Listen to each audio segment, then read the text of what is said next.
चलिए आगे बढ़ते हैं।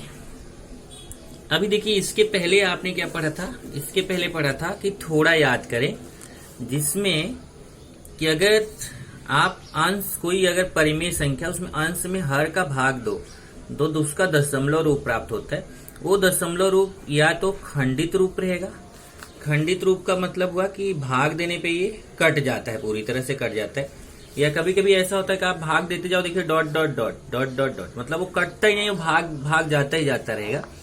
तो वहां पे लेकिन एक संख्या, जैसे यहाँ देखिए 2 बार बार आ रहा है, या कोई संख्या समूह, जैसे यहाँ देखिए 692307 692307 692307 ऐसा बार बार आ रहा है, या यहाँ पे देखिए 513 ऐसा बार बार आ रहा है। तो जो संख्या समूह बार बार आता है उसके ऊपर ऐसा बार लगा देते हैं, उसको बोलते हैं अखंडित आवर्ती रूप। ये जो बार बार संख्या आता है उसको आवर्ती बोला जाता है।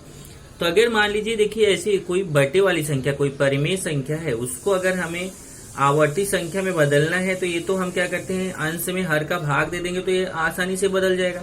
अंश में हर का भाग दीजिए और आप आवर्ती संख्या प्राप्त कर सकते हैं। लेकिन अब क्वेश्चन है कि अगर मान लीजिए आवर्ती संख्या है उसको हमें अगर परिमेय संख्या में बदलना, उल्टा काम करना है, तो हम कैसे कर सकते हैं, ये पहला पॉइंट है। दूसरा, कैसे हम पहचान पाएंगे कि कोई संख्या जो है वह खंडित है कि अखंडित है, ये कैसे पहचान होगी। तो ये देखिए ये दोनों के लिए यहाँ पे पॉइंट रख दिया है, इसे ध्यान में रखें। तो दी गई संख्या में दशमलव, तो पहला वाला क्वेश्चन क्या है कि हम अगर दशमलव वाली आवर्ती संख्या है उसको अगर हमें दशमलव संख्या में बदलना है तो कैसे बदल सकते हैं। तो दी गई संख्या में दशमलव चिन्ह के बाद कितने अंक आवर्ती हैं यह देखकर उसके अनुसार उस संख्या को 10, 100, 1000 में से उचित संख्या से गुणा करेंगे। मतलब जितनी संख्या आवर्ती है उसी के हिसाब से आपको गुणा करना है। जैसे यहाँ उदाहरण दिया है कि जैसे यहाँ 2.3 बार है, पॉइंट मतलब बार है, इसमें एक ही आवर्ती संख्या 3 है, इस संख्या में 3 यह एक ही अंक आवर्ती है, इसलिए इसमें 2.3 बार में संख्या को बटे में p/q के रूप में बदलने के लिए हम 10 से गुणा करेंगे।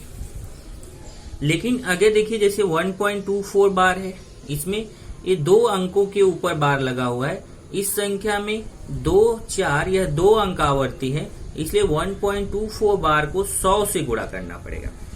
और जैसे यहाँ देखिए 1.513 बार है, इसमें 1, 2, 3, देखिए 1, 2, 3 अंक, इस संख्या में 5, 1, 3 ऐसा 3 अंक आवर्ती है, इसलिए 1.513 बार को अगर 1000 से गुणा करेंगे तो ये हमारा p/q में बदल सकते हैं। तो इस पूरे पॉइंट का मतलब क्या है, इस पूरे पॉइंट का मतलब है कि हमें ये देखना है कि अगर आवर्ती संख्या केवल एक ही है तो हमें 10 का गुणा करना है, अगर आवर्ती संख्या में 2 अंक हैं तो हमें 100 का गुणा करना है, अगर आवर्ती संख्या में 3 अंक हैं तो हमें 1000 का गुणा करना है। इसी तरीके से आगे 10,000, 1,00,000। तो अभी आपके सिलेबस में 3 ही टाइप है, अगर आवर्ती संख्या में 1 अंक है तो 10 का गुणा, आवर्ती संख्या में 2 अंक है तो 100 का गुणा, आवर्ती संख्या में 3 अंक है तो 1000 का गुणा करना है। ये ध्यान रखिए, पहला पॉइंट है। दूसरा है कि हम कैसे पहचानेंगे कि वो संख्या अखंडित है कि खंडित है। तो इसके लिए क्या है कि परिमेय संख्याओं के हर के अभाज्य गुणनखंड ज्ञात कर जांच करें कि उसमें 2 और 5 के अतिरिक्त अभाज्य संख्या ना हो, तो उस परिमेय संख्या के दशमलव रूप शांत होते हैं। शांत मतलब खंडित होते हैं। 2 तथा 5 के अतिरिक्त अभाज्य संख्या हर का गुणनखंड हो तो वह संख्या के दशमलव रूप अखंडित आवर्ती होते हैं। मतलब इसमें क्या है कि 2 टाइप से आपको क्या करना है कि आप बिना भाग दिए ही पता कर सकते हैं कि संख्या जो है वह शांत या खंडित होगी कि अखंडित आवर्ती होगी। बिना भाग दिए कैसे दे सकते हैं, उसका जो हर रहेगा ना, हर वाली जो संख्या है ना, ये हर वाली संख्या उसका गुणनखंड कीजिए। अगर गुणनखंड में केवल 2 और 5 हो, 2 और 5 को छोड़ के कोई दूसरी संख्या ना हो, तो फिर वह संख्या जो है शांत होगी, खंडित होगी। तो केवल 2 रहे या 5 रहे या 2 और 5 रहे, 2 और 5 को छोड़ के कोई दूसरा अंक नहीं है, तो वह संख्या कैसी रहेगी, वह संख्या जो है वो शांत होगी, मतलब खंडित होगी। और अगर 2 और 5 को छोड़ के और कोई दूसरा अंक भी आ जाता है तो वह संख्या क्या होगी, अखंडित आवर्ती होगी, या उसको अनवसानी आवर्ती कहते हैं। इसी पे डिपेंड है आपका प्रश्न संग्रह 2.1। ये जो दूसरा पॉइंट आपने अभी पढ़ा ना, इसी दूसरे पॉइंट पे पहला क्वेश्चन है। पहले क्वेश्चन को आप देखेंगे एकदम सेम दूसरे पॉइंट पे आप आसानी से इसको समझ लेंगे।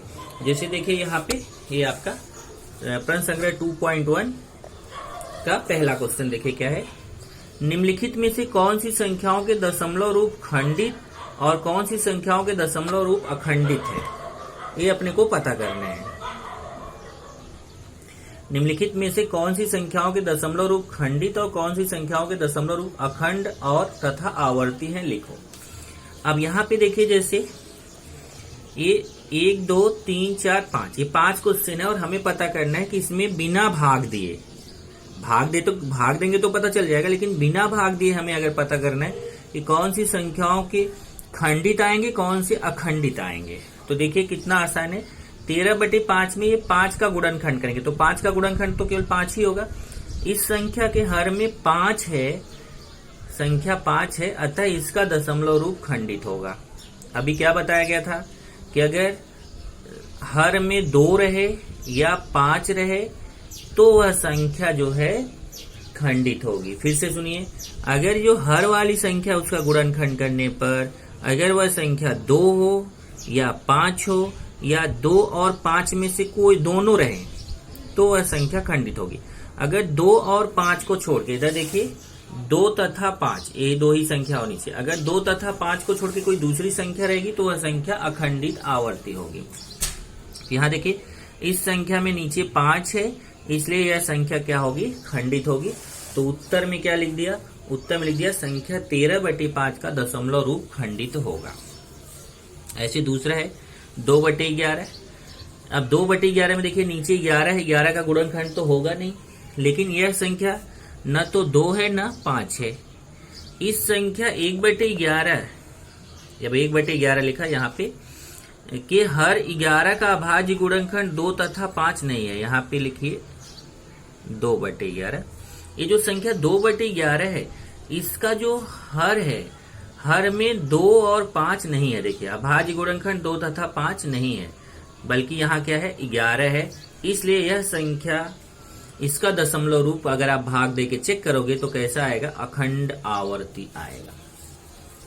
तो समझा क्या बोल रहा हूं, नीचे संख्या 2 होनी चाहिए या 5 होनी चाहिए। अगर 2 5 को छोड़ के कुछ दूसरा अंक भी नीचे दिख रहा है गुणनखंड में, गुणनखंड करने के बाद 11 का तो गुणनखंड होगा नहीं, 11 का 11 ही होगा गुणनखंड, तो ये संख्या 2 या 5 नहीं है बल्कि कोई दूसरी संख्या है 11 है, तो इसका मतलब अगर मैं 2 में 11 का भाग देके देखूंगा तो कैसी संख्या मिलेगी मुझे, अखंड आवर्ती मिलेगी। आगे आते हैं 29/16। अब 29/16 में मैं 29/16 नीचे जो हर है ना उसका गुणनखंड करूंगा, तो हो जाएगा 29/16 का गुणनखंड आप ऐसे कर सकते हो 2 × 2 × 2 × 2। ये देखिए 2 दूना 4 दूना 8 दूना 16, तो 29 हर का गुणनखंड करिए तो 16 का गुणनखंड क्या हो गया, 2 × 2 × 2 × 2 लिख सकते हैं ना, 2 दूना 4 दूना 8 दूना 16। तो आप देख रहे हैं कि ये नीचे 2 आ रहा है, गुणनखंड में क्या आ रहा है 2, इसलिए यह परिमेय संख्या का दशमलव रूप क्या होगा, खंडित होगा। चौथा देखिए 125 है, इसको भी 125 के छोटे छोटे भाग करेंगे तो 5 × 5 × 5। यहाँ नीचे हर में 5 आ रहा है, ये देखिए 125 का गुणनखंड 5 × 5 × 5 है, अतः हर के अभाज्य गुणनखंड की संख्या 5 ही है, नीचे 5 है, इसलिए यह भी कैसा होगा, खंडित होगा। तो नीचे देखिए यहाँ 2 आ रहा था खंडित, नीचे 5 आ रहा है खंडित। अब एक है 11/6, इसका गुणनखंड करेंगे तो 6 को 2 × 3 लिखेंगे। अब यहाँ देखिए 2 × 3, नीचे 2 तो आ रहा है लेकिन 3 भी आ रहा है, तो यहाँ नीचे जब 2 के अतिरिक्त कोई संख्या आ रही है इसलिए इसका दशमलव रूप अखंड आवर्ती होगा। हर की संख्या 6 है, इसके अभाज्य गुणनखंड 2 × 3 है और नीचे 2 के अतिरिक्त एक संख्या आ रही है, इसलिए इसका दशमलव रूप अखंड आवर्ती होगा।